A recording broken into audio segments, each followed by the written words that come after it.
Good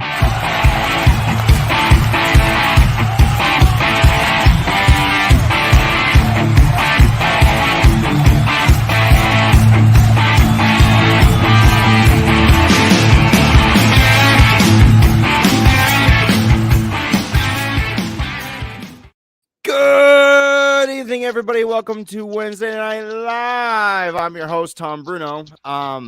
There's no Alex Whiteley. He is off viewing people enter into the Holy Union that is anal. No, he's watching a wedding and could not be here this week.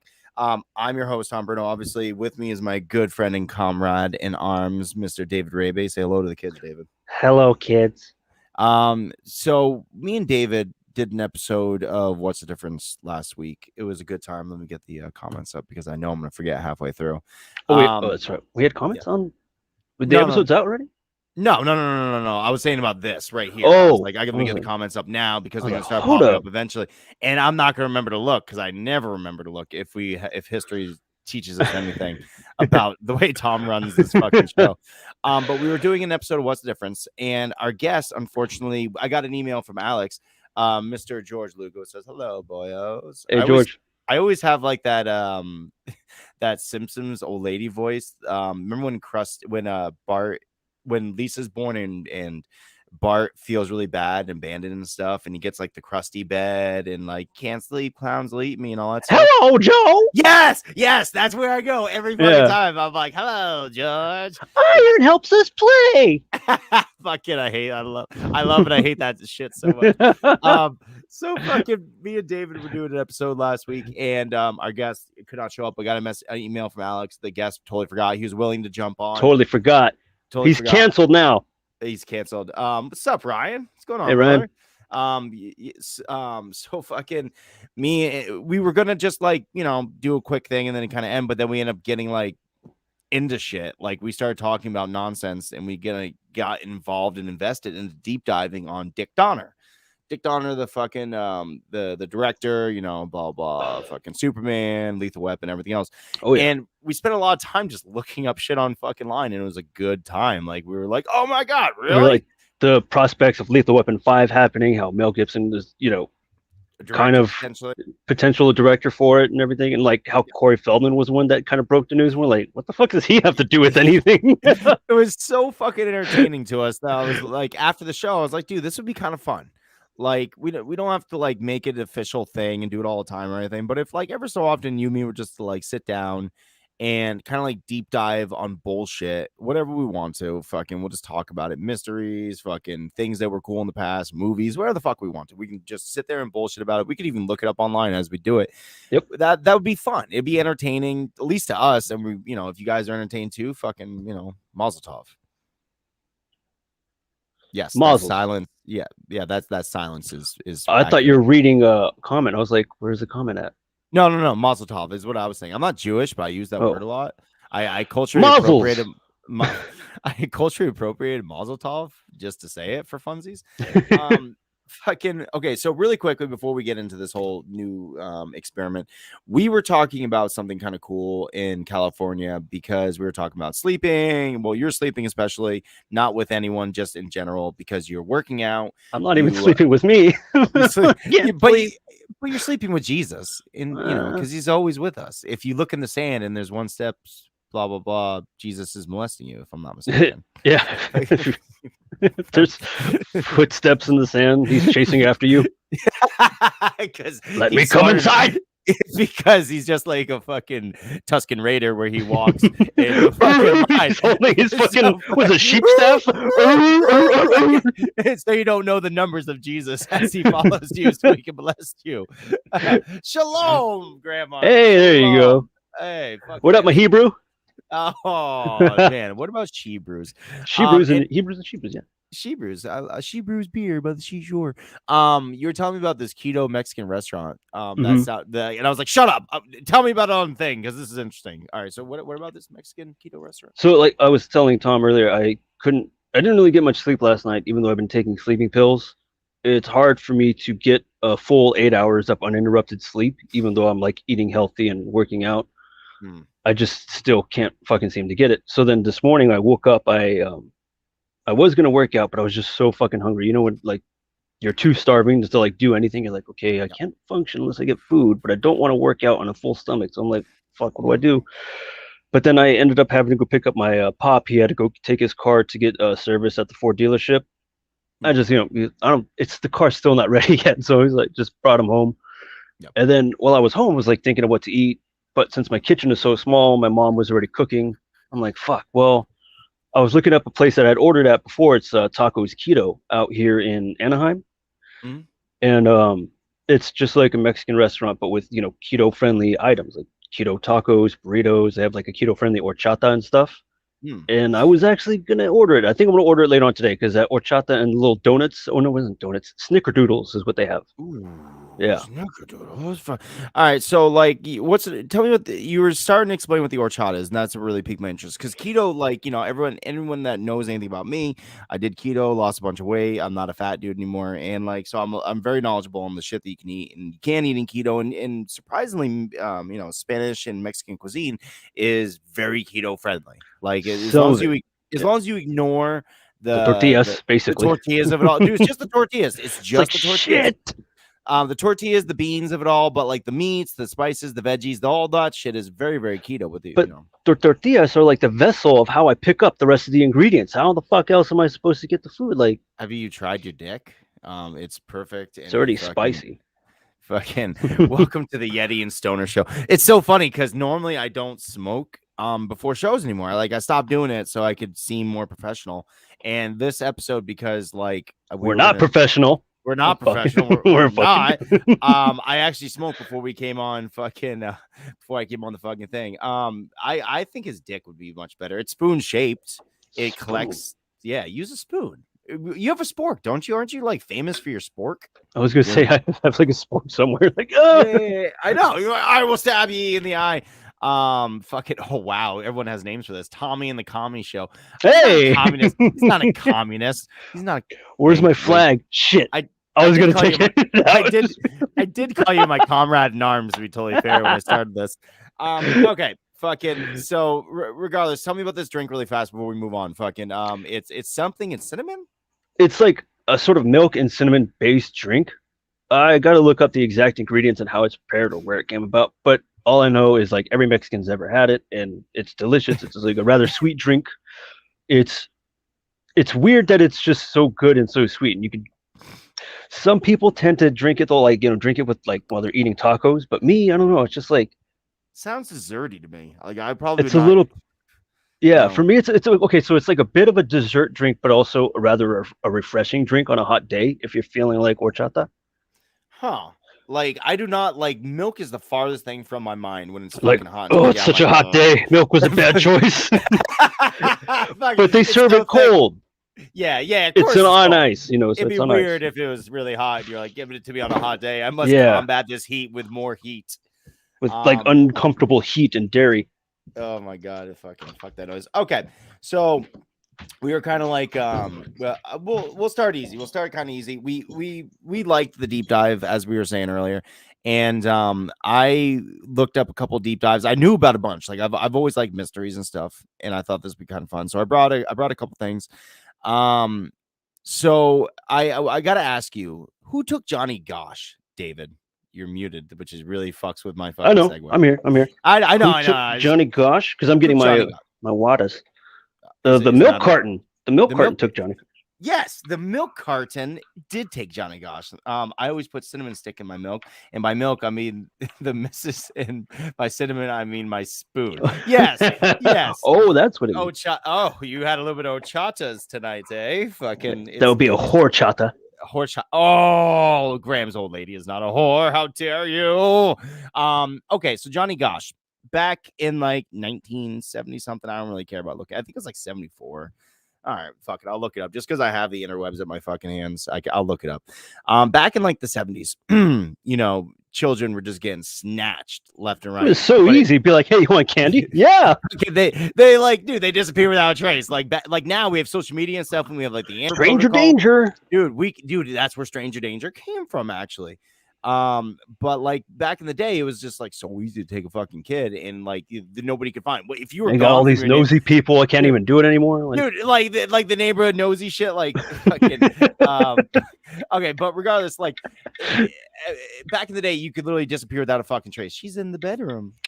It's true. You could disappear without a trace, and if nobody saw it happen, you were fucking gone, dude. Yeah. Like, I mean, you're still pretty much gone, but there are definitely ways, with the emergence of CCTV cameras and all that kind of stuff, we can find shit fairly easy, especially live in the UK, dude. If you live in the fucking UK, you're found. Like, I can't believe any kids get taken anymore in the UK. There's no such thing as anything missing in the UK. It's just the cameras every fucking what?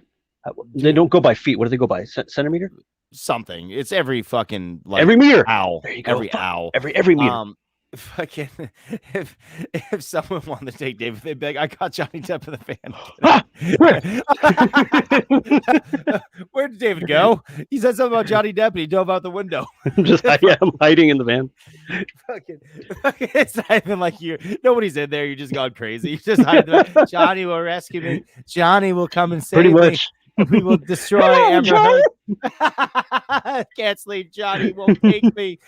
Did you ever see Shrek? You ever seen Shrek His Life by chance on YouTube? No. Oh my god. It's the stupidest fucking video in the world where this dude, it's the worst CGI. It's so serious that it's fucked. And it's a dude talking about his love for Shrek back in the 90s. The fuck? And it's in CGI? Yeah, CGI. Fucking dude, we can't play it or else we get fucking kicked off because I bet you it's copyrighted. But essentially, it's essentially this boy in the video, and he's like I love Shrek and Shrek loves me, and I pray to Shrek every night. And my dad, I told him how much I love Shrek, and he slapped me in the face and called me a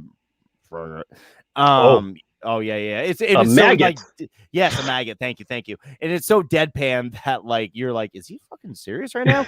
And then like Shrek comes into his room while he's sleeping, and he takes him anally. And his dad comes in and Shrek flies. It's the stupid dude. My buddy showed it to me and it fucked me up for days. I'm like, what the fuck did you just show me? We'll play it afterwards. After this fucking show, after this fun, we'll get to the good stuff. It's like Shrek was the one who put those kids on the milk carton. Dude, he really did. Amber Heard something. Oh! That'll do, son. That'll do. Yeah, that'll do. Okay. So back in the 70s, fucking Johnny Gosch went up missing. Really, really sad. His mom and dad looked for him fucking forever. His mom, Noreen, has become like this like huge advocator for missing children and all sorts of shit. She's really behind the Amber situation. So check this out. Johnny Gosch is a paper boy. He's out delivering the paper one day. He gets fucking snatched. All they find is his dog and fucking his bundle of newspaper and shit. And like from that point, he was a missing person. Damn. That's he gets in the van, the door's locked. Amber Heard comes out from the dark and says, I heard what you're saying about me, bitch. Oh my god. I mean, fucking fights amazing. On. Good thing I always carry knives on me. Yeah, but she's got like powers of Atlantis, so you're fucked. You're dead. She's got a shark in her purse. She's like a squirter. Just dodge it. Okay. Fucking so Johnny's gone. Like very little evidence. Like some people heard something. Like, and there's other newspaper boys like around and they saw something, but they like saw him like talking to a dude, but they never saw the actual like taking of Johnny Gosch. Damn. So Johnny's fucking gone. He's one of the original milk carton kids. Anyone that doesn't know about that, back in like the late 70s, children were put on milk cartons to kind of spread the word that kids were missing. Like kids and to drink your milk. And to drink your milk. Hey, vitamin D. Aren't you appreciative that you still have bones, that you're not murdered like this poor child? Right. It's strengthen up. Don't get kidnapped like this little shit. If this kid drank more milk, he would have been strong enough to fight off his attacker. It's because he's drinking all that milk with vitamin F. Milk? Milk? Yeah, I drink plenty of milk. Fucking so he goes up missing. His parents look for him, can't find him. It's really, really sad stuff. Here's some fucking weird stuff that happened in between. His mom was always very publicly talking about how the police were like fucking her over and they weren't taking this case seriously. Were they white? Were they white family? They were a white family. What the fuck? Can you believe this happened to a white kid in America? Right? Dude. Damn. I'd volunteer to find out if she was a Ew. Stop it. We're literally going to take all episode to get through Johnny Gosch because we want to fucking stop it. No more Amber Heard, no more Johnny Depp, no more fucking what I want, horchatas. No more chatas for me.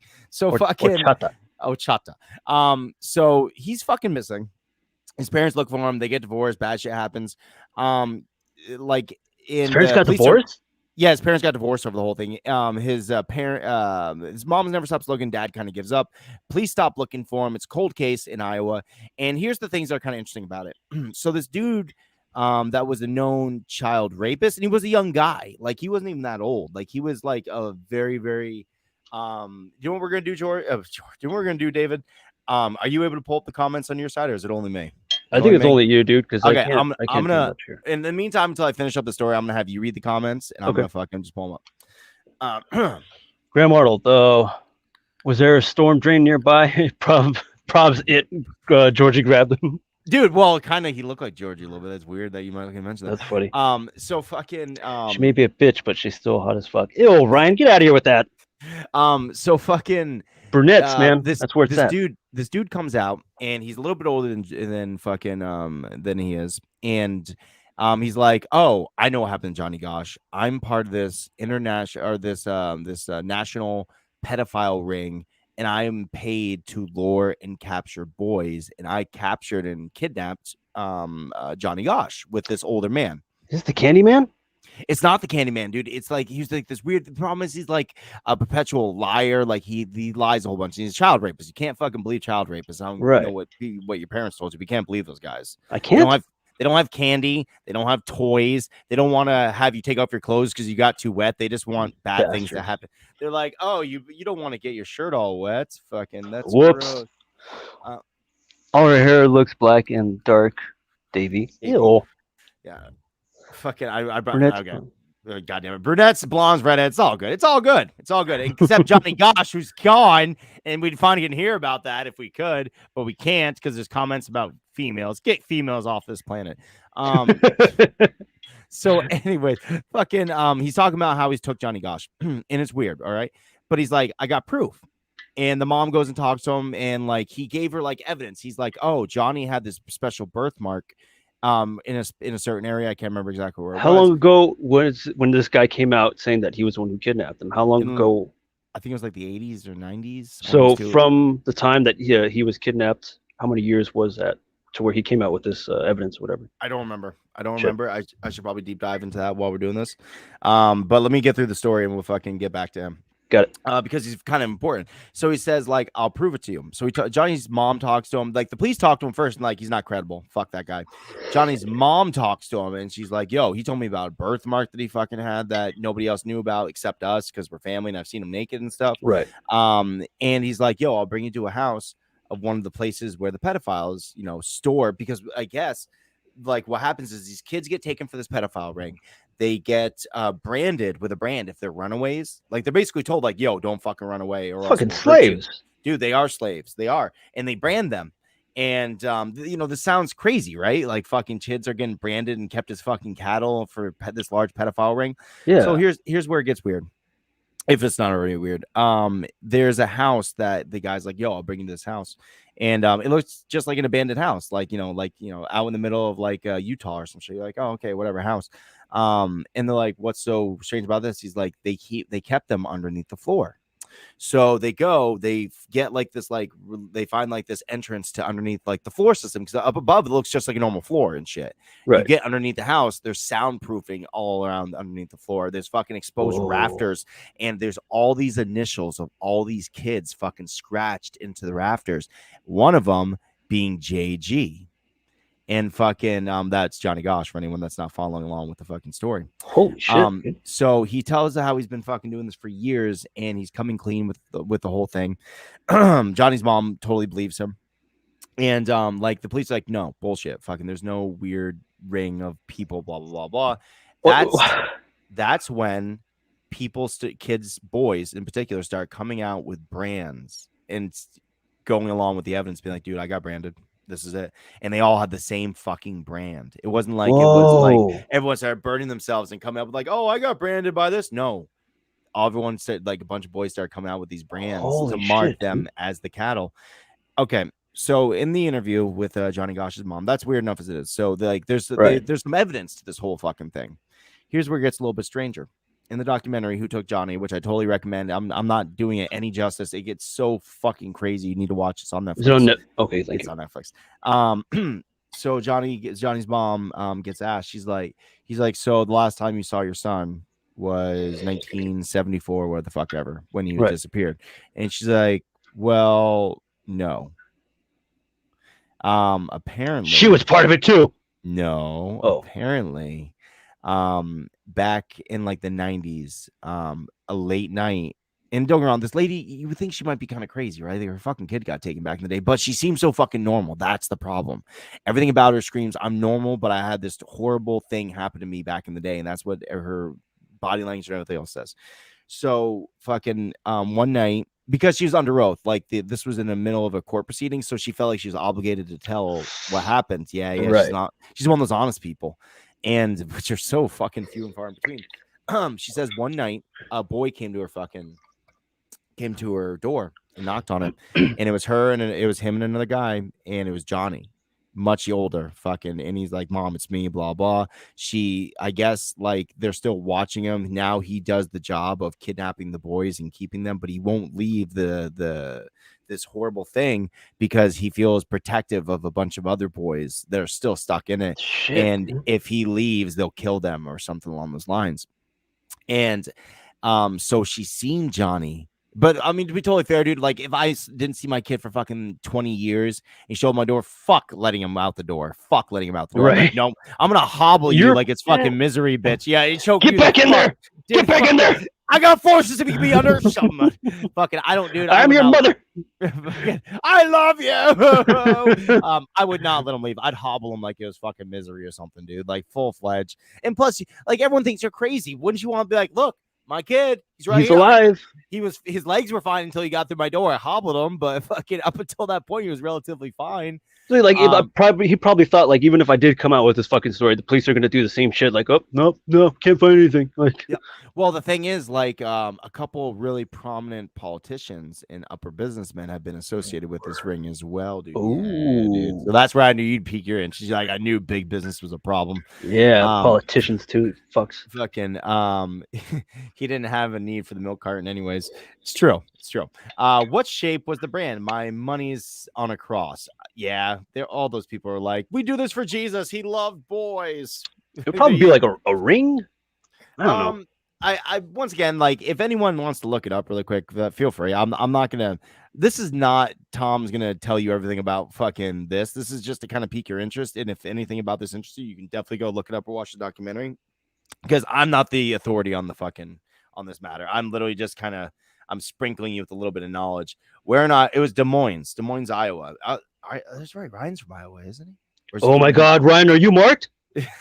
Fucking. Also, Ryan pulls up his chest. It's just a big dick. Fucking, it's just a huge dick. Fucking brand on his chest. He's like, you never believe that this is their mark. It's so unsubtle. It's like, I give dick to this boy. It's not okay. Don't do that.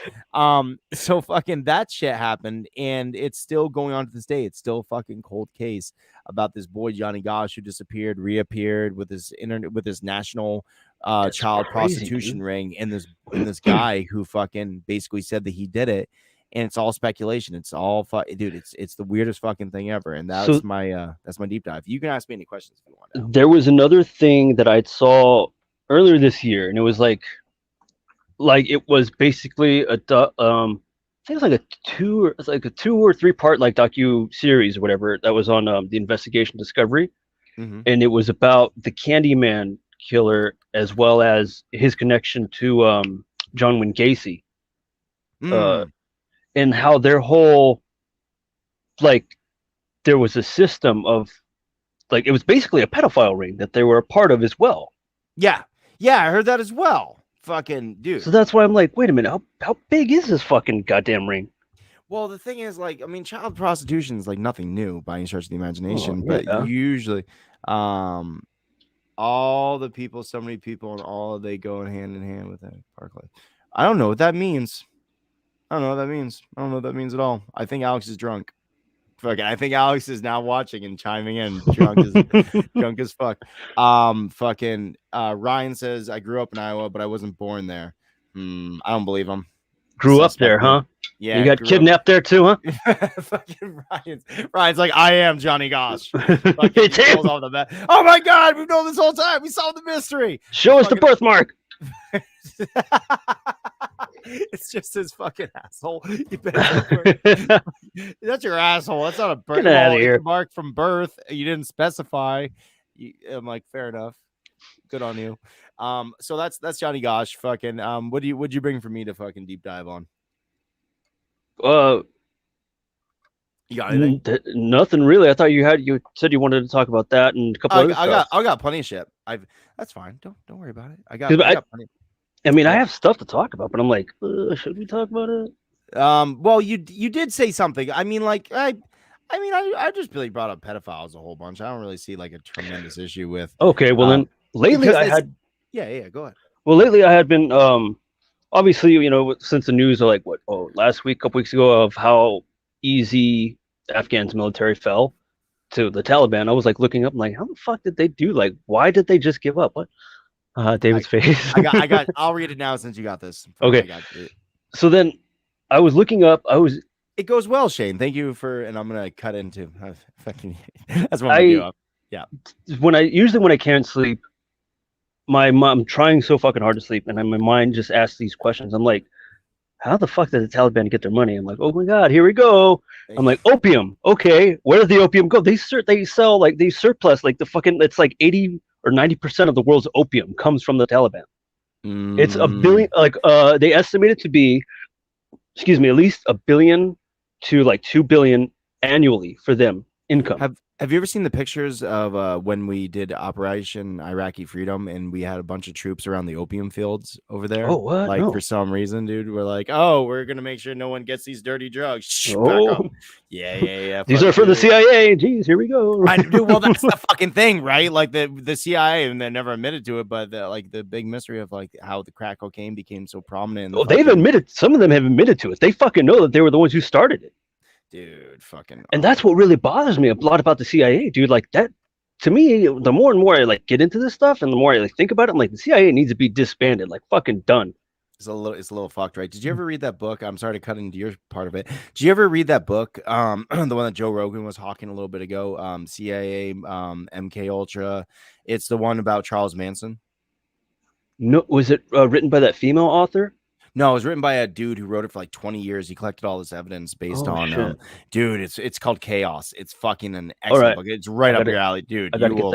You will love it. And then once you read it, let me know, because it is fucking nuts and it's so far up your fucking alley. It's unreal. You're gonna come back and be like, bro, fucking MK. I mean, we all know about MK Ultra. GMT. Charles Manson is a fucking CIA operative, and it's fucking nuts, dude. It's crazy. Wait, they think.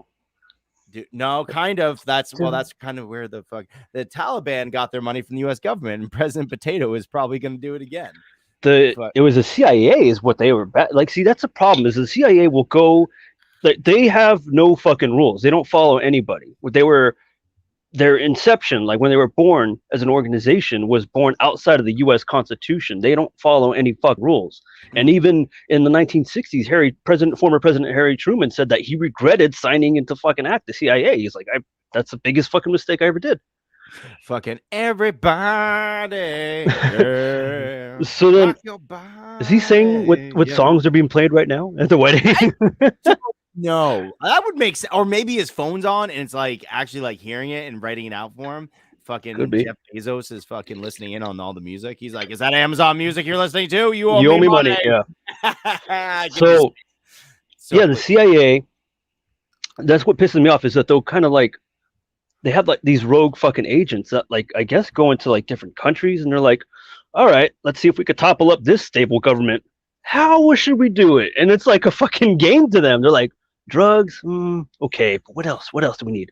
We need a militia group. Okay, we'll have these group of fucking peasant farmers come over here and like, fuck shit. It's like, why are you doing this? And where is the money going to? Oh, it's actually going to the drugs that we need to get into the fucking LA so we can upset the black population. Yeah. Fucking, so that leads you to there, but where does that lead you to, David? From the drugs to where we're at now?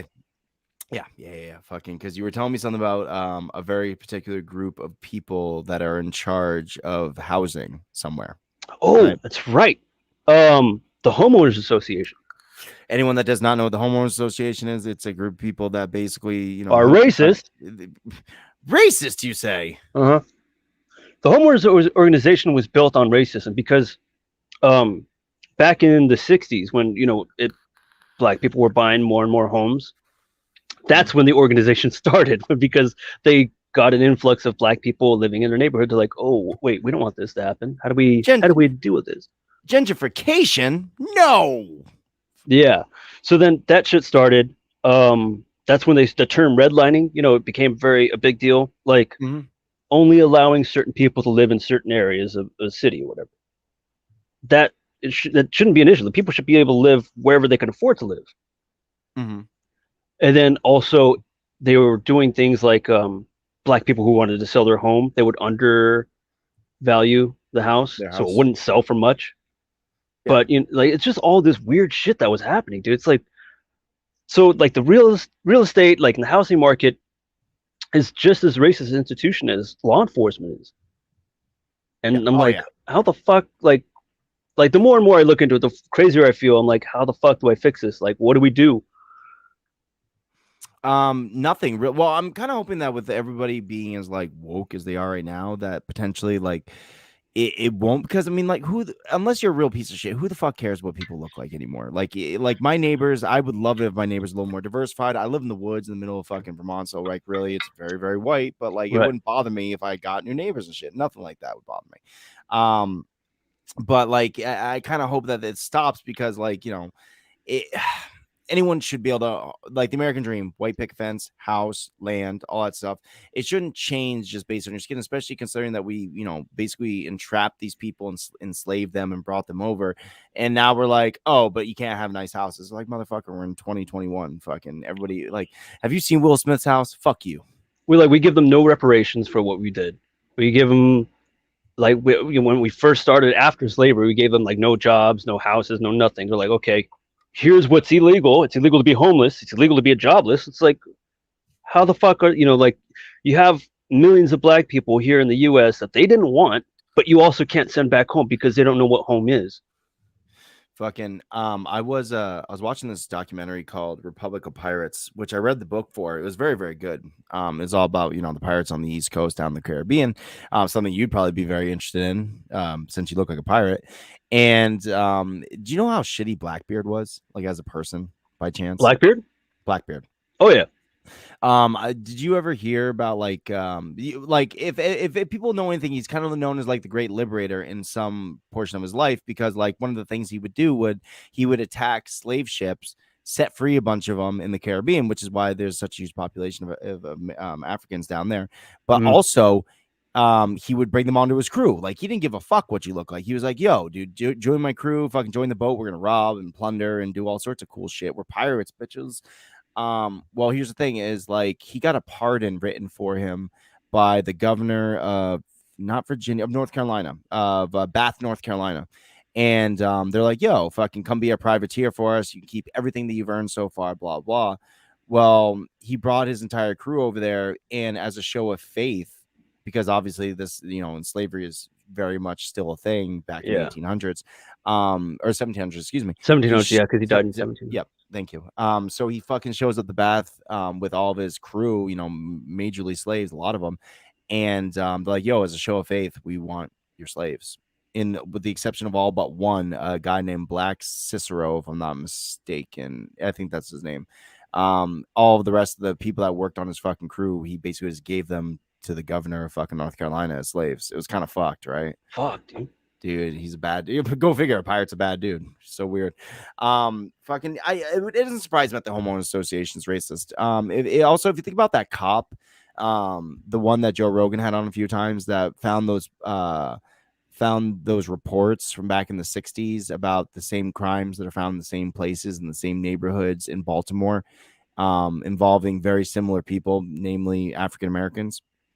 It doesn't shock me that a group that's so much lower in the radar that would be racist, and nobody's ever thought about it before, because like, it's just homes, right? It doesn't, some homes sell a lot, some homes sell for a little, some people buy fucking homes, blah blah. So like, it's that's a really interesting notion never really thought about. Clearly, slavery was fucking insanely horrible, but they don't need reparations. They aren't slaves. They have never been slaves.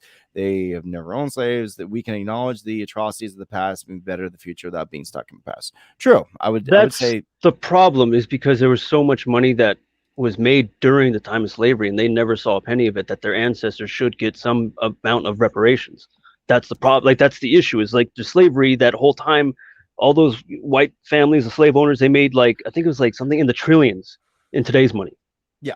Oh, absolutely. They made a fucking fuck ton of money. So I think, you know, then the cotton gin was invented, and the North was like, hey, slavery is bad. We have a new way to do this. Shit. Yeah. No, right. Blackbeard lives. That's fucking awesome. Okay. So I brought a couple more things really quick. One of them recommended by our good friend Graham Arnold, because I put out and by the way, if we end up doing this again, we'll kind of like give a little bigger heads up for this.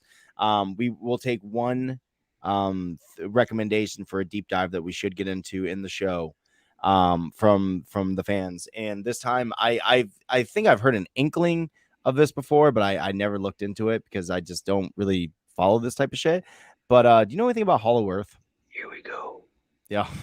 Here we go. Okay, so this is my source is alaska.edu, Hollow Earth Theory. So I'm going to read this verbatim, and we can just kind of talk about it as we go. Okay. One can never be sure just how serious they are about it, but there does exist a group of people who call themselves Flat Earth Society. And anyone that knows anything about that, it's the people that think the Earth is flat. They're a bit wacky. They're a bit wacky. They're, you know, with enough like science and exploration and deep space that we've done, like it seems a little silly that we're still doing this. And you know, Christopher Columbus is not around to like back this play. So I mean, like, he's not around to, you know, rape a bunch of people and enslave and genocide another group. He's not here, you know, fucking to tell us that it's not flat. But hey, we'll try it. Remember the news item about the gentleman who invited to Cape Kennedy to watch the Apollo moon launch, but came away convinced that it was all a hoax? There's another group equally vocal who believe the Earth is hollow. Several years ago, a group of believers informed a member of Geophysical Institute staff that there was an opening to the center of the Earth in the Alaskan range, and that this was the Alaskan range. Yeah, the Alaska range. I'm guessing somewhere in Alaska. This, I don't fucking know. The hole I know of is in Antarctica. That's what I'm thinking of. Okay, so like I don't know. Once again, you can blame Larry Gidney. Oh, this is from fucking June 3rd, 1980. Wow, this has been around that fucking long? This has been around since the 40s, dude. What? Okay, let me explain to you what I know. Please. So back in the 40s, there was a Navy admiral, Admiral Byrd was his name. I forget his full name.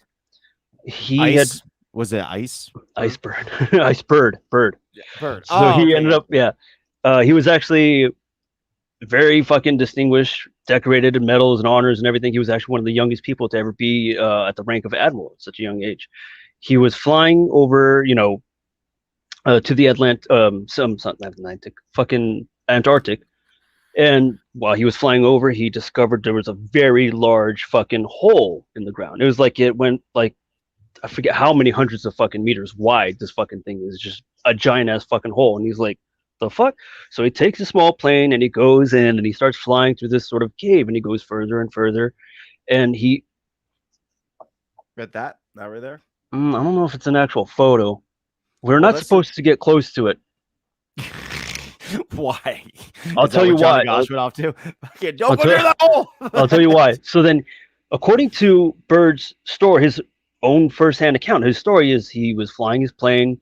There was a civilization, like inside there. Eventually, he came across like water streams, green grass, animals, fucking a sun inside there, and like all these buildings and stuff like that. Everything seems so sophisticated and everything, you know. Sun? What do you mean a fucking sun? Like a sun, like a fucking shining sun. Fuck it, I got you. Don't worry. You keep telling me. Oh, that's a good one. That's a great one. That'll definitely be one of the ones. The problem is, like, we wanted to do things that one of us doesn't really know about, or the other, or both. Yeah. But we could definitely talk about Bohemian Grove next time, anyways, just for funsies. Fuck it, because it's so crazy. It's fucking nuts. It's one of those things that what's his face was right about. Who's that fucking conspiracy guy that was always yelling? Jesse Ventura. Not that. The other one. The other guy. The guy he's friends with though. He's the one that Joe Rogan won't have on the show anymore because fucking he's just so yelly. Oh, what? Fucking King Kong. Hey, Ryan, King Kong Godzilla documentaries. Dude, that'd be dope as fuck. All right, so Con, go ahead. Please keep going. Please keep going. So then Byrd is flying his plane through this whole new fucking world inside of Earth. And he ends up, I forget, he ends up finding like a sort of like a runway. There's like, a race of alien beings that live inside Hollow Earth tell him to land. And when he does land, he's greeted by them. And they already know about Alex Jones. They already know. Jones. That's who it is. That was Alex Jones. No, he's they already know about him and his exploits. Like he's like, what? And they're like, yeah, we're very happy that you're here and everything. And we won't tell anyone, Ryan. Don't worry. We won't tattle. I won't tattle. You keep going. I'll do the comments. All right. So then they're saying that they were very happy that he was there and that he discovered it. Now he can get the word out. So then obviously everything was all fine and dandy. He was free to go whenever, so he heads back and he tells President Roosevelt at the time about his discovery. He goes on telling the newspapers and all this shit. And President Roosevelt's like, stop talking about it. Keep your fucking mouth shut for the rest of your life. Don't fucking say anything more about this at all, ever, to anyone. What? So this is how we know that there is something going on down there. Another thing that happened, I think did they tell him not to come back? I can't remember. No, because there was Operation High Jump. Operation High Jump is the thing that we know about because when Russia declassified a lot of their secret documents, like less than 10 years ago or something like that, one of the documents they declassified was this thing called Operation High Jump. They had Russian spies aboard American ships. After the end of the war, they sent the whole fleet of Navy vessels to Antarctica to go see what the fuck was going on down there. There was something that was happening. Turns out, according to the documents and the eyewitness accounts, we got our asses handed to us. There was fucking alien spacecraft that came out of the waters and just fucking hacked us to bits, dude. Like we literally limped back home. And the whole the official story was like, oh yeah, I went to Antarctica. It was fucking cold and we came back, basically. Like that's it, dude. Real cold, eh? Fucking so cold. Fucking go figure. Big ice. So then now that we have bases and sort of footholds in the Antarctic just as a country, and there's other countries that have it there as well. That hole is still there. No one's ever gone near it. No one's ever gone through it. And it's a known thing. Even like the search and rescue teams down there know if they have to travel it, they have to go around it. In the 1980s, there was some like hikers, some shit like that. He fucking, he was fucking slowly dying. I don't know what the fuck happened to him exactly. They had a search and rescue team. They had to go get him. They had to extract him out of there. The temperature was really fucking cold, obviously. He was dying at a rapid, he's close to death. And so like, well, the only way to get there and make it back and for him to live is if we fly over it. That no-fly zone area, what they're not supposed to do. And so the guy broke protocol, flew over it, and that's when they looked down. He's like, what the fuck is that hole there? And they're like, they didn't know what the hell they were looking at. They never knew that there was a big fucking hole there. What? They fly right through it. And, obviously, like, the radio commander's like, hey, where the fuck are you guys going? They're like, oh, we're just going to get this guy. We had to make a shortcut. He's like, what the fuck are you doing flying over the no-fly zone? It's specifically there. He's like, your asses are going to get fucked when you get back here. So they pick up the guy. They made it back. The guy ends up, I think the guy, pretty much, dude. We're going around that hole. I'm going to go in your hole. Here's where it gets crazy. When they land, they take the guy out, and I think he ended up living. Like, if they didn't do that, the guy would have died for sure. But as soon as they landed, there was a couple of guys in black suits there to greet them. Oh, yeah. Will Smith and fucking Tommy Lee Jones. Basically. And they had to debrief them about what they had done and not to ever fucking do it again, because we're not supposed to go near that thing. So this is actually like a hole. Like, this is a full flat, like. Oh, like are you able to, can I bring this up on Google Maps or something? There should be some images of artist renderings and stuff like that, but I'm not necessarily sure I think that's what this is. Like, I think this is illustrate. Oh, sorry. I did it without sharing the screen again. That would be kind of stupid. Okay, hold on. So this says Agartha is the name of the world that exists within our planet. Illustration from October 1882 issue of Harper's New Monthly magazine showing the appearance of Sims Hole near the North Pole. Okay, so it is near the North Pole. You're right. Fucking, it's somewhere. So in other words, somewhere in this fucking on planet Earth, there's a giant ass fucking hole that's a no-fly zone that apparently is like maybe the crash site of a fucking alien spaceship, or it might be the sun. It's something weird's going on, is what you're telling me. There's something definitely going on, which to me, I've always believed in aliens, obviously, and I definitely believe they're here, especially after hearing this. You have someone who's a military man, who's decorated, who's, very well accomplished, who comes back with this ludicrous story, and, he has no reason to make up something like this, you know what I mean? So to me, there's definitely more credibility to his story and what's going on. Okay, so here, check this out. The crux of Hollow Earth theory is that the Earth is a shell with walls about 800 miles thick. In the polar regions, there are holes 1,400 miles across with edges that curve smoothly from the outside of the shell around to the inside. A sea or surface traveler could proceed over an edge of the hole like an ant crawling to the lip of a coffee mug from the outside to the inside, and not to be aware that there's actually entering the interior hole. So what they're saying is essentially like you can just like, you would be walking straight and all of a sudden you'd be like, whoop, I'm walking down now, like you're doing the Dutch tilt or some shit with fucking Batman. Bernard explains that the holes have never been seen from the air because pilots are fooled by their compasses into believing that they are crossing the pole when they are actually following the hole. Hi, that rhymes. Magnetic rim. Thus, aircraft never really fly over the geographic poles, which naturally mark the centers of the holes themselves. And as irrefutable proof to his claim, he cites Admiral Byrd's statement, "I'd like to see that land beyond the pole, but the area beyond the pole is the great unknown."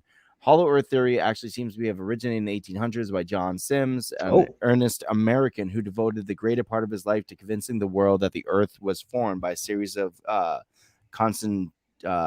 concentric shells. Hey, I can speak. Sims believes that there were many miles of wondrous unclaimed domain beneath our feet with lush vegetation and fish and game for the taking. Apparently, there were those who took him seriously. As reported in October 1882 issue of Harper New Monthly magazine, Mr. Howgate had recently been in the news proposing an expedition that to be made to discover Sims Hole. His plans were to have a number of men acclimate themselves to the higher and higher latitudes, moving further north each year. They were to observe animals that presumably wintered over within the earth each year and emerged during the spring to bear young. Eventually, the colony of men were to follow the animals into the fall, where they would finally entered into that marvelous land at the center of the earth. Sadly, the romantic concept, if today's believers are correct, the only thing that they would find now were flying saucers. So there's another thing that strikes me that makes this a bit more like real and plausible. Okay. Was back in the 50s when Eisenhower was president. He had disappeared from the White House. For 3 days, he had disappeared from the White House. No one knew where he was, not even the Secret Service. The president was missing for 3 fucking days. Turns out he's out here in California, in Palm Springs, golfing. And he also had like a dentist appointment or some shit like that. That's what the official story was. I swear to you, that's what the official story was.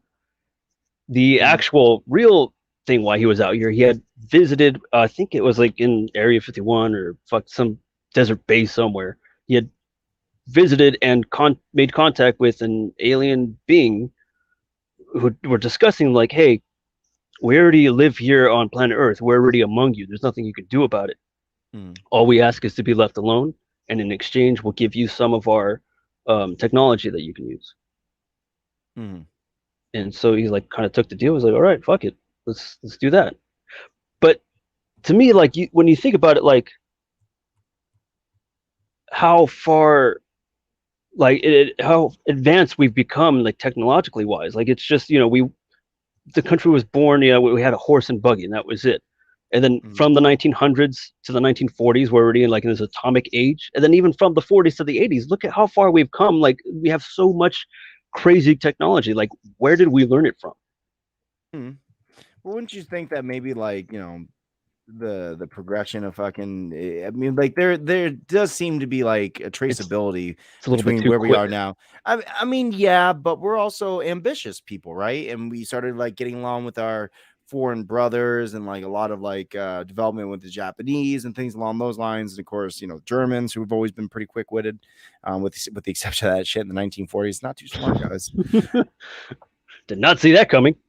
Fucking that'd be hilarious. Fucking all right, so that's weird. If anyone has any like pictures of this Hollow Earth, or if they like have any real thoughts about it, fucking like really like send it in, like we'll bring it up next time and stuff. Fucking Graham's been saying a couple things that I want to bring up. After watching Big Mouth, I is certain that it's a giant alien sex hole. Fucking how is it so unknown within Journey to the Center Earth, etc.? It's true. Mm-hmm. Fucking okay, so we've been talking a lot of like stuff that's maybe not the happiest stuff, but definitely that warrants like deep diving into. Like Hollow Earth, very, very interesting theory, and apparently it's fucking way older than shit. So like there might be something to it. There might be a big hole near the pole. Fucking also, who took Johnny Gosh? That's another thing you should definitely probably look into. I have like a lighter fun thing that I'm gonna kind of bring up really quick before we end, because we only got like 10 minutes. So what you got? All right, fucking hey, did you ever play with Pogs? Fuck yeah, I had a whole collection. You had a whole collection? Whatever happened to Pogs? I don't even know. Fucking nobody does. Did they fall apart and just biodegrade? They did. That's why they're so popular. Everyone's like, in about 100 years, these won't be around anymore. That'd be a cool product. Dude, that would be a cool product. Fucking, you ever seen those bullets that have seeds in them? So when they eject those shotgun shells, yeah, that's kind of cool actually. Fucking deep dive into that, guys. Let's green up this motherfucker.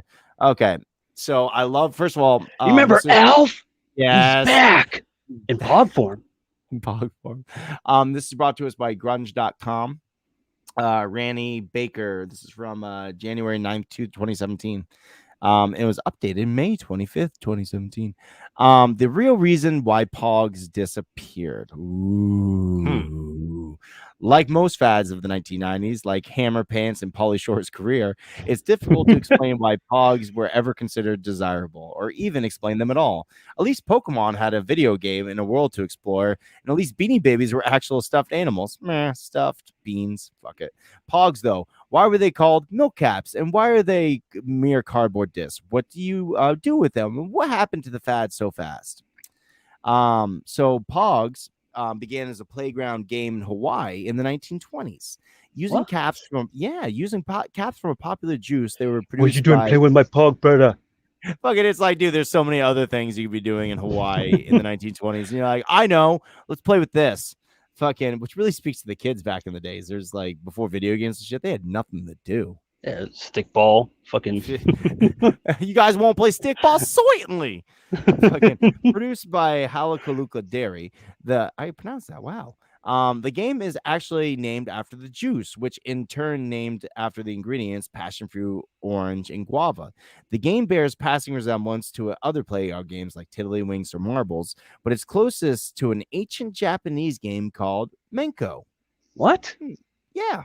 Fuck, I've never heard of Menko. Fucking, let's hold on really quick. Since we're deep diving, let's look this up really quick. Google. You tell me a little bit about your Pog collection. I remember one of my favorite bits of Pog collection that I had was it was like a pool ball, so they had 8 ball, 1 ball, all that shit. I had all that. I was like, this is really cool. I remember my fucking slammers though. I had this one that was like a little black widow inside kind of thing. It was like a resin one. Did you like the metal slammers, or were you like a plastic slammer guy? It depends on how thick the stack of Pogs were that I was getting at. If it was thick as a dick, I would not use a metal slammer, Tom. I would use a plastic slammer. I think the biggest, the metal slammer that I had was like maybe like a 1/4 inch thick. So Menko, also known as Betten or Pakken, is a Japanese card game played with 2 or more players. It is also the name of a type of cards used to play the game. Each player uses Menko cards made from thick paper or cardboard, printed out on one or both sides with images of anime, manga, and other works. A player's card is placed in a hardwood or concrete floor, and the other player throws down his card, trying to flip over the player's cards with a gust of wind or by striking his card against the other card. If he succeeds, he takes both cards. The player who takes all the cards, or the one with the most cards at the end of the game, wins. This is a picture of it. Oh, that's kind of cool. It is like Pogs. Look, there's fucking Pogs right there. Oh, you play Pog? Oh, you like my slammer? It's very honorable slammer. Oh, fuck. All right, cool. Fucking in the 90s version of the game, it can be traced to a Hawaiian school teacher named Blossom Gabiso, who wanted to introduce her students to a game that she played as a child. I'm guessing she's Japanese. It quickly spread to a mainland America where they began being printed with different images and enhancing their collectability. And with the whole thing quickly grew out of control from there. Wow, they have Toy Story Pogs. I didn't realize it went that long. I didn't know either. I was like, well, I don't remember fucking Toy Story Pogs. Oh, but Toy Story is made like 97 or something. Like it's not that old. Like it's old, but it's not that old. So fucking maybe, yeah, that would make sense. Unless you were actually from Hawaii or certain parts of the West Coast that Hello Kaluka Dairy distributed to, it's unlikely that you even knew Pogs were associated with the juice brand. This is because the World Pog Foundation, which we assure you is an actual thing, it's like the World Bodybuilding Federation, but in Pog form. Just like Alf. Founded by businessman Alan Ripsky, who managed to snatch up the Pog trademark. Oh, that lucky fucker. He must have been so rich. And then so poor. Dude, well, fucking. Oh, see now, god damn it. We should have started with fucking this because now I want to know what the fuck happened to Alan Rimsky. It gives me the ability to click on it, but let's see. No, it's just bringing to us another Pog fucking thing. I don't want to get that far out to it. Weird history of Pogs. Yeah, Alan Ripsky. Oh fuck, I really want to know now. Let's look it up. No, I am. We should have done this first, apparently. That's all right. Fucking apparently Pogs have more fucking diveability than anything else. You have all the things, right? Alan Rimsky. Look at that. He's right there at the top. Armor and founder of Bozeman Resident Share Experience. In Pog Heaven. What the fuck? In Pog Heaven? Is that what it said? Alan Rimsky in Pog Heaven. Abstract. Alan Rimsky, the marketing raven who made Armor. Oh, what? He made Armor All a household name? The white brand? The fucking Armor All? I don't. Yeah, I think so, man. A household name is banking. He'll do the same vastly different product. A wafer like cardboard milk caps. Kids flip, slam, and collect. And so far, he can't get enough of it. This is from an article in 1995. Wow, Pogs aren't that old. Ripsky plans to parlay with the 72-year-old Hawaiian game of Pogs into a $500 million business in the next 3 years to become the third largest toy company. All right. Behind the $2 billion plus Mattel and Hasbro. Now in its second year, the WPF's worldwide sales have jumped to an estimated $175 million from the $220 million record between. Wow. Damn. Fucking okay. So that doesn't tell us what happened to him. Yeah, it's like anything like a mystery involving his death. That'd be fucking okay. So check this out. This is about Armor All. So this is about the shit. It was a mutiny over the Pog organization. He got into Pogs and he's fucking went crazy. All right, so it doesn't really tell us. Okay, so the company that became Armor All was started in 1972 by entrepreneur and marketer Alan Rimsky. When Rimsky purchased the marketing rights for the product Third Trid On, a name derived from no dirt spelled backwards, the inventor Joe Palcher, who along with Byron F. Quivley, in 1966, a wheelwright in Santa Ana began selling the product on Main Street at the shop. It quickly grew in popularity, selling through many periodicals like Hot Rod Magazine. Ripsky then patented and rebranded the marketing Trid On as Armor All. The first test products were called RT10 or GT10. In 1979, Rimsky sold all the rights to Armor All, a brand name in protected to the San Francisco-based consumer products McKinsey Corporation. Does it mention anything about Pogs? It does not. Okay, fuck it. So this dude, like, he had a lot of shit going on. Like, he was not just a one Pog joke. He was fucking really involved. The foundation, founded by the businessman, blah blah. He did it for the next thing you know, all the biggest brand names were creating their own for marketing purposes. The universality and open branding promotion of the World Pog Foundation ultimately proved to be the downfall of the product. The market became oversaturated quickly as Rimsky granted license to pretty much anyone that paid. You want a Pog? You get a Pog, and you get a Pog, and you get a Pog. Everybody gets a Pog. Burl game. Oh wow, that's very very good name. Author of the Cover Ma, The Collector's Guide to Antique Hawaiian Milk Covers. Anyone that can write about anything, you see, documented the Pogs bubble bursting. It was consumed by its own success and excess. Pogs were so cheap and easy to replicate that everyone jumped into the game. People started putting sparkles in them. Well, yeah, I wanted my sparkle Pogs, trying to make them unique in some way. There's just too much product and we couldn't keep up. Television shows, brands, sports figures, government agencies, Bill Clinton, O.J. Simpson trial. Oh, they all had Pogs. Get the fuck out of here. OJ was on Pogs? Apparently so. He's like, you put me on a Pog. I didn't kill her. The Pog don't Make fit sure you wear your glove when you handle the Pogs. They found your slammer inside of her, OJ. What do you have to say about that? I slammed her a bunch of times. We were married. It's possible that the strategically cultivated Pog collection could potentially be an effective historical time capsule in the mid-1990s. The game was so competitive it burned fans out. A game like Pogs were highly desired items that put the chopping block every session, and the winner takes everything understandably leads to emotions and ruining a pretty good high. Competition was pretty cutthroat for the playground game, and it wasn't like you could go on eBay and buy back a coveted Pog you just lost in the draw of the luck. This led to lots of fans of the game burning out because, as any kids or adults will tell you, losing stinks. Schools started banning them. Another thing about the game was about these highly desired items, that they it seems a lot like gambling. That makes sense, right? Like fucking putting up stuff and people get upset and you're like, it doesn't seem fair. In fact, it basically was. While other playground games like marbles also had a winner takes all type of element, Pogs were pricier and the game itself seemed much more suspicious. It's so suspicious. It comes from Japan. With all these reliance on pure luck rather than skill. There's the issue with coin-like prizes. As such, school across the country started banning the game and tokens, drastically limiting their availability for kids and play games, blah, blah. And wait, you think Pogs was a big conspiracy for the Japanese to get back at Western civilization for making us? Absolutely. Like that's what you get for making us modern. Hiroshima, Pogs. Yeah, Pog. Fucking. So, yeah, what they're basically saying is that school started banning them. Halkaluka strikes back. You have to feel pretty bad for Halkaluka Dairy at this point, losing out on the ability to profit on such a massive craze, literally named after one of their products, and then have the same product's name associated with childhood gambling. They actually began repackaging their own Pog juice in cartons rather than bottles, just to distance themselves from the bad reputation. Eventually, all tensions ran so high that they began filing lawsuits to gain the control of the message as their product again.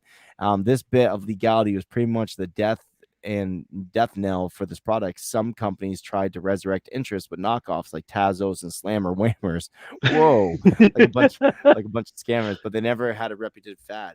Wow, when did they come back? Pogs came back in 2005. The Funrise company brought the trademark Pogs and began printing and distributing new ones, hoping that the reboot of the product. They held several promotional events attempting to generate buzz, but it never really picked up because, like, to think about nostalgic fads. See, they do much better now. Like, if they release Pogs right now, I bet you, like, some people would definitely buy them. I kind of want to look into something and be like, what kind of Pogs you guys got? Just want to, like, buy a couple. Oh, shit. Fucking hold on, man. Pogs are still around. However, they are actually very successful through not a toy store or anywhere else you might expect. In 2001, during Operation Enduring Freedom in Afghanistan. That's tight. We endured, all right. 20 fucking years. Commanders and base leaders realized they had a problem. Transactions at the AA. Private, what are you doing? Sergeant playing Pogs. A military department store found the bases around the world required coins, and coins are heavy. It simply wasn't economical to take up space and weight overseas shipments to get coins and sold to soldiers. So the AAFES started issuing Pog-like cardboard discs in 5, 10, or 25-cent denominations that they would use as currency. It worked. $100 in quarters weighs 5.6 pounds, where the same amount of Pogs bucks weigh less than a pound. This drastically reduced shipping costs, and soldiers collect them and still use them even now. A decade and a half later, no word on how much a Pog is worth, but we're gonna say priceless. Wow, that's fucking God. Dude, that seems like Monopoly money or fucking in a war zone, dude. Like, what the fuck? fucking like it seems like it's like Mickey bucks, like fucking the way that Disney used to put out fucking Mickey bucks, dude. Jesus It's like that, Christ. like, oh, don't worry, this represents money, but you can't use it here. Fucking It was wow. like, oh yeah, it was a fucking itchy and scratchy land. I'll take a 1,000 itchy bucks.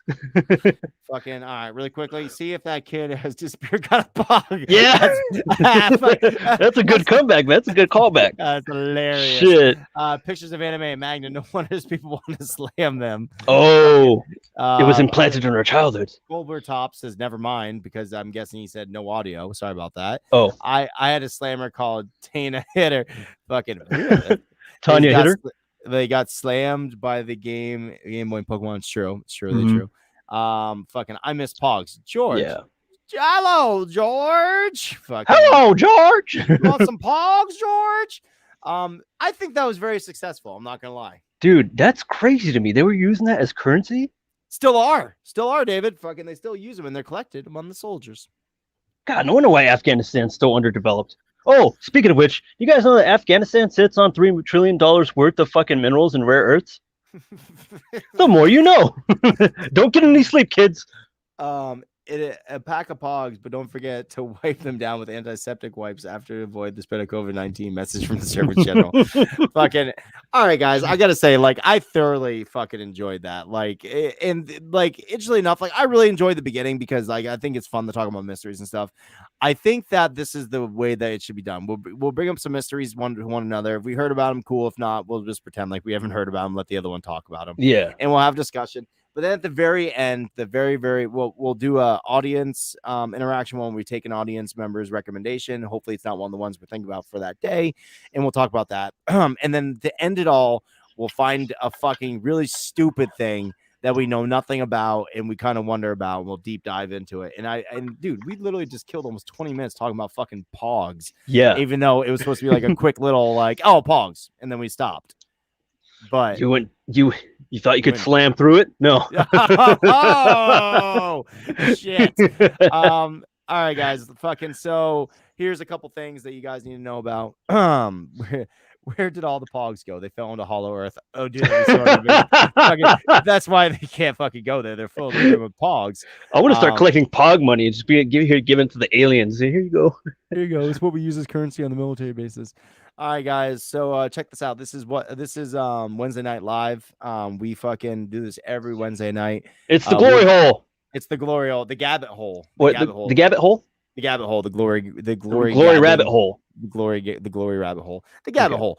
So that's what this is. We'll work on it. So that's what this was today. Fucking, we have a bunch of other shows on this network of USUK network. There is Yelling at Clouds with Eric Pfluger and Alex Whiteley, where every single week. I actually got artwork for this. I should probably bring it up. Oh yeah. Every single week, Eric looks up something and he just starts screaming at Alex and he berates him and he makes him feel bad about himself. No, Eric is very knowledgeable about so much stuff.